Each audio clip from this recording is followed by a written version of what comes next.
বন্ধুরা, হায়দ্রাবাদে প্রথম টেস্ট হারার পর টিম ইন্ডিয়ায় আসতে পারে এই তিনজন বিধ্বংসী প্লেয়ার, যার ভয়ে কাঁপতে পারে গোটা ইংল্যান্ড দল। বন্ধুরা, আপনারাও যদি দেখতে চান এই তিনজন বিধ্বংসী প্লেয়ার কে, তাহলে ভিডিওটি লাস্ট অবধি দেখতে হবে, চ্যানেলটিকে সাবস্ক্রাইব করতে হবে, একটি লাইক দিতে হবে এবং নোটিফিকেশন বেল আইকন দাবাতে হবে। বন্ধুরা, হায়দ্রাবাদ প্রথম টেস্টে ইংল্যান্ড টস জিতে প্রথমে ব্যাট করে ইংল্যান্ড 246 রানে অল আউট হয়ে যায়। ইংল্যান্ডের হয়ে সবচেয়ে বেশি রান করেন বেন স্টোক, বন্ধুরা 88 বলে 70 রান করেন।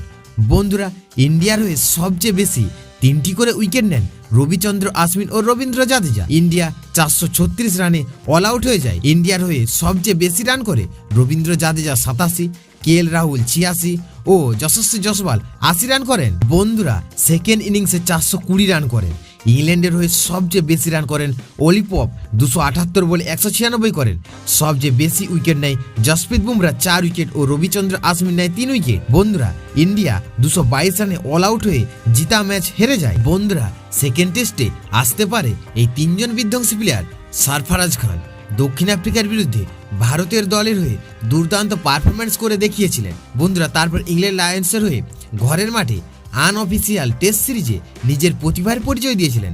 বন্ধুরা, চেতেশ্বর পূজারা এবারে রঞ্জি ট্রফির প্রথম ম্যাচে দুর্দান্ত ডবল সেঞ্চুরি করে সৌরাষ্ট্রের হয়ে ঝাড়খণ্ডের বিরুদ্ধে 30টি চারের সাহায্যে 356 বলে 243 রানের দুর্দান্ত ইনিংস খেলেন তিনি। বন্ধুরা, রিঙ্কু সিং টি20 ফরম্যাটে ইতিমধ্যে নিজের ব্যাটিং ক্ষমতার পরিচয় দিয়েছিলেন। বন্ধুরা, রঞ্জি ট্রফিতে 2024-এ কেরালার বিরুদ্ধে 92 রানে দুর্দান্ত ইনিংস খেলে লাল বলে ক্রিকেটে তার দুর্দান্ত ব্যাটিং দেখিয়ে গিয়েছিলেন।